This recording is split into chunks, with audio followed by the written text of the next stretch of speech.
Hey everyone, PJ here with CLK, and I have a special guest for you.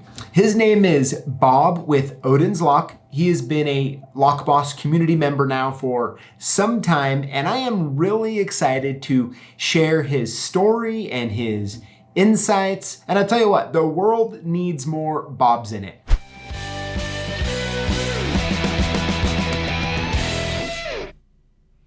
Well, Bob, thank you for joining me. I'm really excited to learn more about your story and how you really got on the path to becoming a locksmith. So thanks for coming on. Yeah, thank you. Thank you for the invite.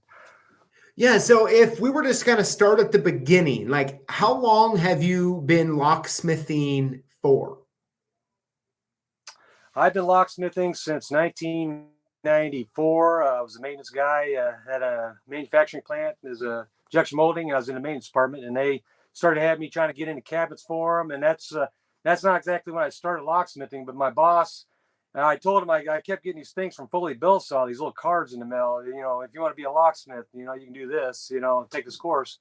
And they were local to Kansas City. You know, they had a Fully Bill Saw site actually here down the road from me, and so I told my boss that, and he's like, if you want to take that, I'll let you start doing more of that type of stuff, you know, making keys for desks and stuff like that, and kind of get into the system. So that's kind of how I started. And they didn't pay for it. They kind of thought they was going to, but then they wound up changing management, and so I didn't get them to pay for it. But I had paid for it, and I did it all with locksmithing too, opening cars and stuff. You know, that kind of helped. That was one of the first things I bought was a car kit, you know, to be able to do the cars. And that was back in the '90s. So Slim Jims. And the indoor cavity tools, they worked on most everything. So, but that's kind of how I got my start. And I went to Fully Bill Saw, got my, you know, Fully Bill Saw certification. And then from there, in that maintenance department, I got on with the Harley Davidson in the maintenance department out there. I got on there as a welder. But after I got into the maintenance department from being on the weld line for a year or two, I've been certified and having all the tools anyways. They went ahead and let me take over the system there too. And there was another maintenance mechanic there too that kind of was doing it before I got in there. And the fact I had the experience, he just kind of like, here, you can have it. You know, they just want to keep that work in house. So that's how we did. And we use some of the local locksmith shops for some of the big stuff, you know, that we needed. You know, if we needed a whole bunch of best cores or stuff, we might, you know, outsource to them until we started getting what we kind of figured out we needed. We needed key combinating. We needed, you know, dumping blocks to be able to do IC core stuff. And I already had code software. I bought a Frameman too, and I got the generic code. That was my first software. And then they bought HPC, the code source. And so I had different forms of software. So, but that's pretty much how I got started actually doing locksmithing as a professional, you know, within a maintenance department. And then I started my own business in 2012 and started doing that outside that business. And that's where I got my cargo van.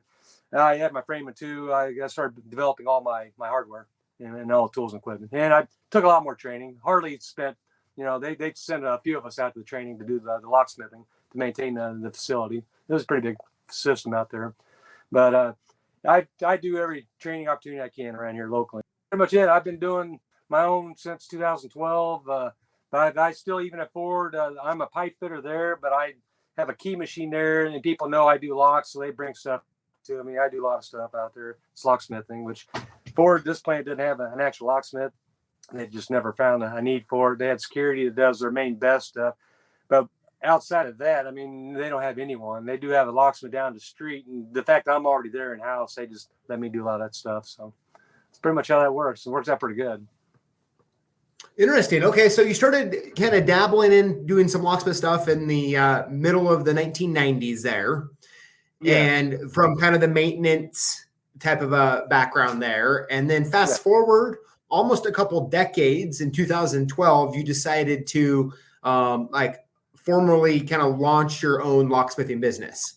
Yes. Because when you do institutional commercial type locksmithing, you always have people, hey, can you rekey my deadbolt on my house? And it's strange because, you know, we're used to the more heavy duty hardware, you know, in the factories and the commercial settings and the industrial settings.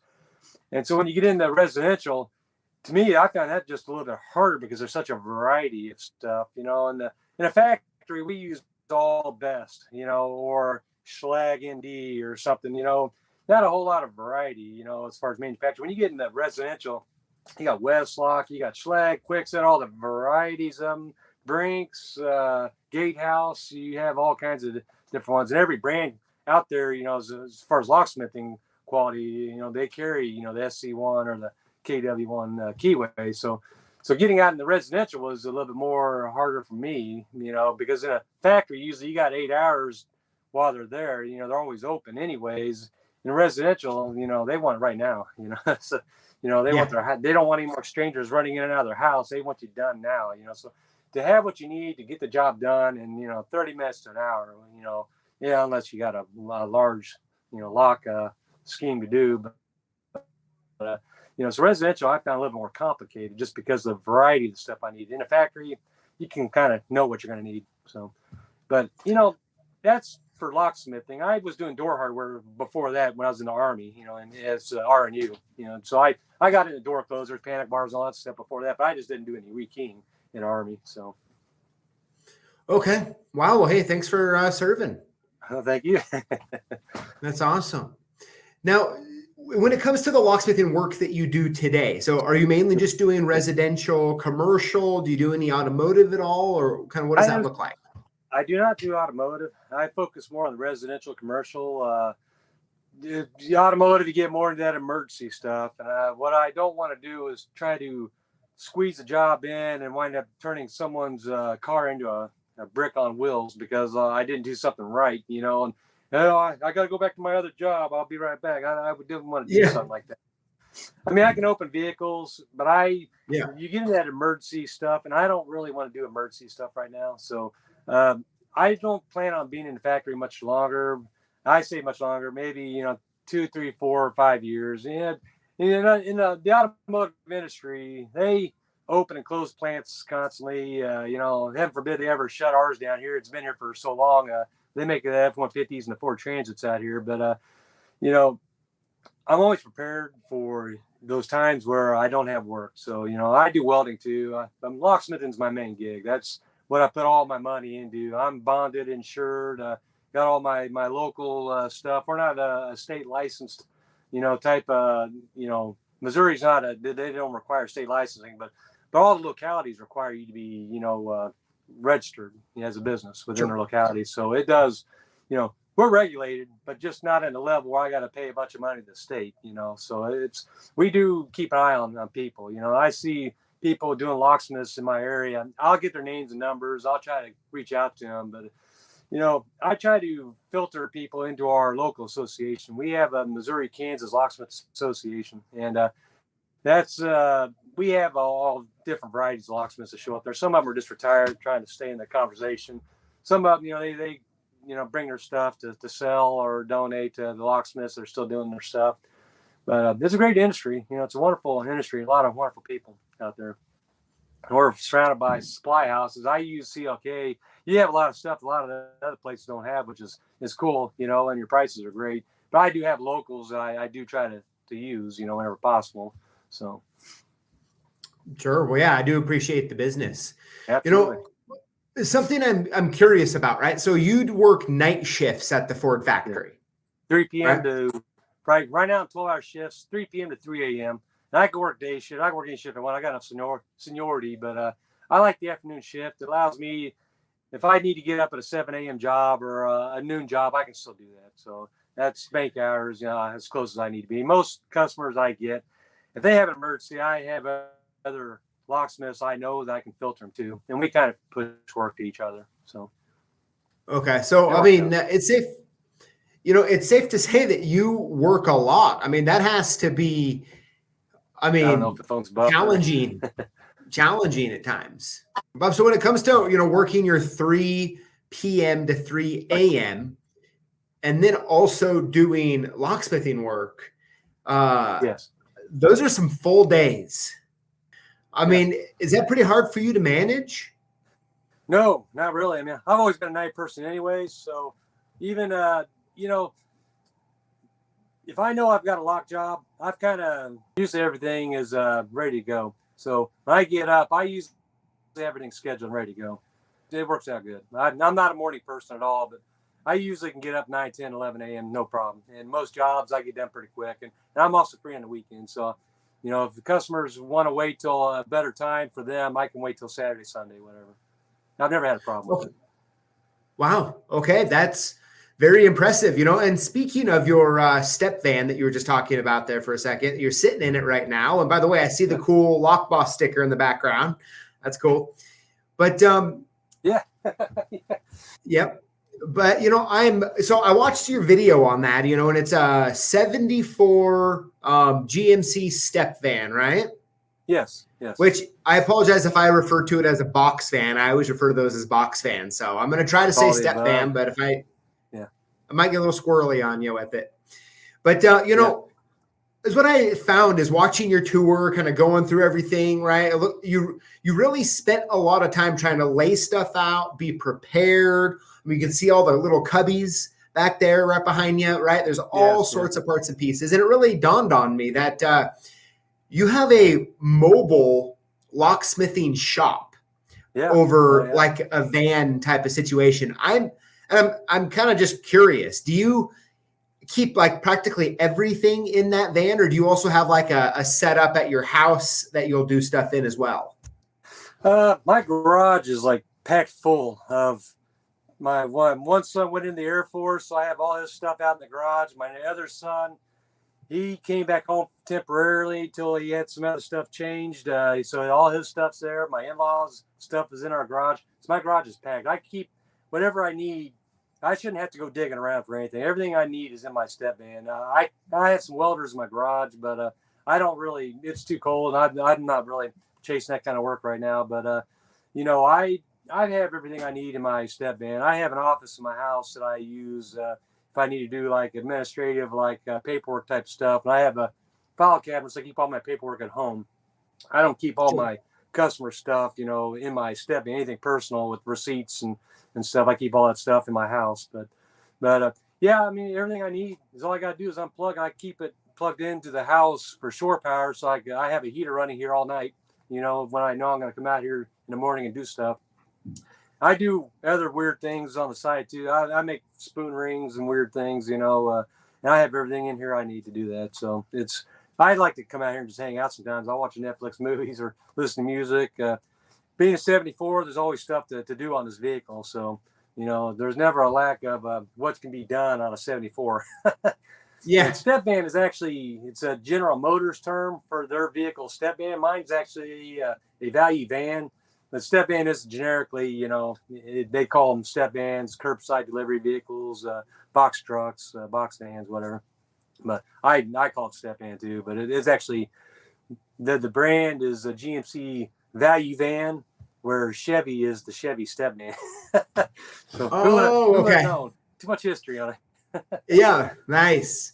Yeah, so that's good. I really like that. And, you know, we'll put a link in the notes for anyone who wants to check out that video you did, kind of a walking through. And it's really fun. Like, I feel like watching those type of videos where you're kind of going through it, you really get to understand, like, you see the love of the industry through those videos and how much you care and how you try to get it set up. And something that really kind of like the tone I kind of got a lot through it was the fact that like you're trying to set it up so A, when you go to a job, you can be successful, but B, you can have what you need or have the spare parts that you need to make your customers happy, right? Which is also massively important. Yes. So I think that's really awesome. I was going to say, I used to have a cargo van as an E250, and it just was always so cramped. And if you're a pack rat like me and you want to have everything on a job with me, you know, I'm just amazed at how well some of the other locksmiths out there. I watch a lot of different locksmith channels. Just amazed at how they fit all that stuff in the organization. When you do automotive, I don't know if that makes it a different, you know, how they organize stuff. They have the fancy drawers and stuff with all the bins. I just can't. That's just not that, you know, organized. I have things where I have to have room to get stuff out and go through stuff, you know, and I kind of know where everything is. So, you know, it works for me just like, you know, the OCD level of organization works for some of those other people. And I admire them. I mean, I wish I could be that organized. I'm just not. But this step in, it's wide open enough I can do everything. And I have a whole nother channel, which you don't need to link any of it to it, but it's me building the step van, you know, tearing it all out when I first got it and getting it going again. But, you know, I'm not that good at doing videos. And I admit it's like I jump around too much, move around. It depends on what level of coffee I have in me, on how well I can stay on one subject or not. So, but you know, I like doing videos, and if anyone gets anything out of them, great. I hope it helps someone out there. So, absolutely. So, you know, the last kind of question I have for you, I just want to talk about is. What type of advice would you give someone who maybe has a job similar to what you had? Maybe they're maintenance, maybe they just have a job and they're really looking at wanting to start their own locksmithing business. Like, what's something that you've learned as you've been doing this on your own now for, I guess, a decade that someone might be able to get some value from? Well, you know, I don't know if it gets discussed enough about the code of ethics. You know, about how when people first start off, they tend to act like locksmiths are ripping people off because the way they charge and stuff. And so, you know, one thing I learned is don't dog on other locksmiths. You know, don't say, well, I could do it cheaper than that guy, and he ripped you off and stuff. So when people are starting off, they want to, you know, like kind of show off that they know how to do this thing. You know, be professional above all else, and you know, do the customer right, do the industry right. You know, as far as equipment and stuff, you got to have a duplicator, you know, and start off with depth and space keys so you can do code cutting, you know, get into the code software. I know Freeman has stuff, HPC, you know, I like the lock codes online, Blackhawk codes. I'm not sure what it codes online, I think is what it is. I use that, a yearly subscription. They're all good, you know. Some of them will have stuff that the others won't, but be professional, you know, don't half-ass anything, do it right. You know, if something needs to be replaced, and replace it, you know, and just tell the customer, because I don't want to warranty a used, you know, thing, you know, a doorknob, and just, you know, make it work just so they're happy for now. Do it right. You know, just tell them it has to be replaced. And you know, if they want to keep it going, then let them make that determination, but don't make it part of your professional, you know, your business model that I'm just trying to save you a buck, you know. Because, you know, it'll wind up being someone else to come along and have to redo whatever you did, you know. And it just makes the industry look bad. I try to be professional. I mean, I don't have all the fancy uniforms. I don't keep all the signage on my vehicle, partly because I don't want my vehicle broken into. And that happens a lot in this area. If it says locksmiths on the side, it'll be a target for someone to break into. But so I don't have signs. But I know a lot of customers, they don't really want people knowing who that guy is at their house, too. So in my area, people don't like to be bothered with who's, you know, when I see you had a locksmith, you had your locks changed. So, you know, they like the anonymous part of what I do. But for someone starting off, really learn the trade, you know, before you start putting yourself out there to work on a customer's, you know, property. You don't want to half-ass stuff. When I go to a house and I see locks, they just had someone rekeyed, you know, something doesn't work right. And you see that the keyways are upside down. This isn't Europe, you know, our keys, you know, the bitting's on the top, you know, and so it's like, I know that it was a handyman or someone else that did whatever they did, installed it, whatever, you know, but I don't knock them. I don't say that somebody did a terrible job. Yeah. You know, I try to be professional. The customers don't want to feel like they got ripped off, you know, and so I try to, you know, soften, you know, some of that stuff and just try to do it right, you know, do it right the first time. You don't want to be that guy they hate to have to call, you know. I mean, I hate to have to call a plumber, you know. But if the guy's really cool, I don't mind calling that. Then give me Randy, you know, I'll take Randy, you know. And so I don't mind. I try to be friendly with my customers. And then I think if you're starting off, you know, learn how to have good people skills, you know, make people feel comfortable with having you there to do their work. So that's, you know, there's so many videos out there about how to become a locksmith, you know. I try to tailor my videos around what I don't hear them talk about sometimes. So I have weird subjects, weird topics, but it's things that I wish was talked about out there. So that's why I put some of the stuff I do out. Good stuff. Well, yeah, I think that's some really good advice, Bob. And, you know, I really appreciate, you know, being able to chat with you and learn some stuff and good stuff, you know, and honestly, thank you for being a locksmith. I think the people like you out there who are doing the work is good. Thank you.